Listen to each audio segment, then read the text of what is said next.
I welcome you to learn English. இங்கிலீஷில் பேசுகிறதுக்கு எழுதுறதுக்கு நிறைய இங்கிலீஷ் வேர்ட்ஸ் தெரிஞ்சுக்கிறணும். ஆட் அப்படின்னா என்னன்னு உங்களுக்கு தெரியும். இந்த ஒரு வார்த்தையிலேருந்து எத்தனை வார்த்தைகள் உருவாக்கலாம் இந்த வீடியோவில் பார்க்கலாம்.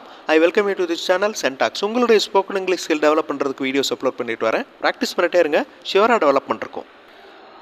ஆட் இது வேலையை குறிக்கும் வார்த்தை, இது வேர்பு. இந்த ஆட் அப்படிங்கிற வேர்ட்லேருந்து இன்னும் நிறைய வேர்ட்ஸ் எப்படி தெரிஞ்சுக்கிறணும்? டிக்ஷனரி தான் ஒரே வழி. ஓகே, நிறைய ரீடிங் ப்ராக்டிஸ் பண்ணாலும் உங்களுக்கு நிறையா வார்த்தைகள் தெரியும். அடிஷன் அப்படிங்கிறது noun form. So ION add ஆயிடுச்சு, அடிஷன். அடிஷனல் அது அட்ஜெக்டிவ். ஸோ உங்களுக்கு நவுன்னா என்ன, அட்ஜெக்டிவ்னா என்ன, அட்வர்ப்னா என்ன அப்படின்னு தெரியணும். அதுக்கு ஒரு வீடியோ இருக்குது, பார்ட்ஸ் ஆஃப் ஸ்பீச் வீடியோ இந்த சேனல்லே இருக்குது, அதை பார்த்துக்கோங்க. ரொம்ப ரொம்ப ஈஸியாக இருக்கும் அது.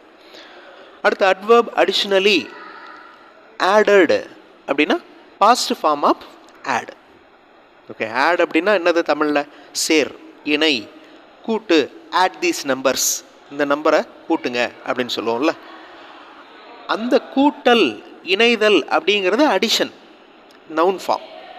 ஸோ இந்த ஆட் அப்படிங்கிற வேர்ட்லேருந்து நம்ம நவுன் ஃபார்ம் கொண்டு வர்றோம். அடிஷ்னல் அப்படின்னா அட்ஜெக்டிவ், இணைந்த, சேர்ந்த அப்படின்னு அர்த்தம். அடிஷ்னல் பேப்பர், இணைந்த பேப்பர். அடிஷ்னலி. அட்வர்ப் அப்படின்னா ஒரு வேர்பை இன்னும் கொஞ்சம் எக்ஸ்பிளைன் பண்ணுறது தான் அட்வர்ப். ஸோ ஆட் அப்படிங்கிற வேர்ட்லேருந்து அடிஷன், அடிஷ்னல், அடிஷ்னலி அப்படின்னு கொண்டு வந்திருக்கோம். அதை சென்டென்ஸாக நீங்கள் ஃப்ரேம் பண்ணி பார்க்கணும். I add the given numbers, நான் கொடுக்கப்பட்டுள்ள எண்களை கூட்டுகிறேன். Addition, I give questions in addition, நான் கூட்டுதல் பற்றிய கேள்விகளை கொடுத்திருக்கிறேன். I give questions in addition. Additional, I give additional information, நான் கூடுதலான விவரங்களை கொடுக்கிறேன். இந்த மாதிரி ஒரு வேர்ட்லேருந்து இன்னொரு வேர்டு கொண்டு வரணும். அதை சென்டென்ஸில் ஃப்ரேம் பண்ணி ப்ராக்டிஸ் பண்ணணும். ஓகே, ரொம்ப ஈஸி. டெக்கரேட் அப்படிங்கிற வேர்டு எடுத்துக்கோங்க. டெக்கரேட்னா அழகுபடுத்துறது, வேர்பு. அதனுடைய நவுன் ஃபார்ம் என்ன? யோசிச்சு பாருங்கள், உங்களுக்கே தெரியும், உங்களுக்கு ஃபெமிலியரான வேர்டு தான். அதே மாதிரி அட்ஜெக்டிவ் என்ன? ஸோ இப்படி தெரிஞ்சுக்கிறணும். நிறைய வார்த்தைகள் இந்த மாதிரி தெரிஞ்சுக்கிட்டிங்கன்னா உங்களுக்கு நிறைய இங்கிலீஷ் வேர்ட்ஸ் தெரிஞ்சிடும். தென் ஈஸியாக சென்டென்ஸ் ஃப்ரேம் பண்ணிடலாம். அந்த வார்த்தைகளை பயன்படுத்தி கொடுத்துருக்கிற தமிழ் வாக்கியங்களை இங்கிலீஷில் நீங்கள் ட்ரான்ஸ்லேட் பண்ணலாம். Okay, first verb. I decorate this room, நான் இந்த அறையை அழகுபடுத்துகிறேன். I decorate this room. இந்த இடத்துல டெக்கரேட் அப்படிங்கிறது ஒரு வேர்பு. அடுத்து decoration, noun form. It is a beautiful decoration, இது ஒரு அழகான அலங்காரம். ஸோ இந்த இடத்துல அலங்காரம் அப்படின்னு வருது.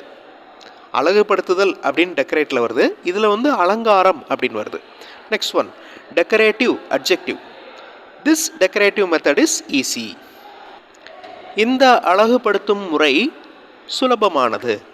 ஸோ இந்த டெக்கரேட் அப்படிங்கிற வார்த்தையிலேருந்து டெக்கரேஷன், டெக்கரேட்டிவ் அப்படின்னு கொண்டு வர்றோம். ஸோ இந்த மாதிரி தான் நீங்கள் வார்த்தைகளை நிறையா தெரிஞ்சு வச்சுக்கணும். இப்போ வாக் அப்படின்னா நடக்கிறது, வாக்கிங், அது ஜெரன் ஃபார்ம். வாக்கர் அது noun form. Think, thinking. Dance, dancing. இது எல்லாமே ஜெரன் ஃபார்ம்ஸில் இருக்குது. சில வார்த்தைகளுக்கு ஜெரன் ஃபார்ம் இருக்காது. ஓகே, ஸோ நிறைய வார்த்தைகள் தெரிஞ்சுக்கோங்க, அழகாக இங்கிலீஷில் பேசலாம். அடுத்த வீடியோவில் இன்னொரு டாப்பிக்கில் பார்க்கலாம். தேங்க்ஸ் ஃபார் வாட்சிங் and thanks for your valuable comments.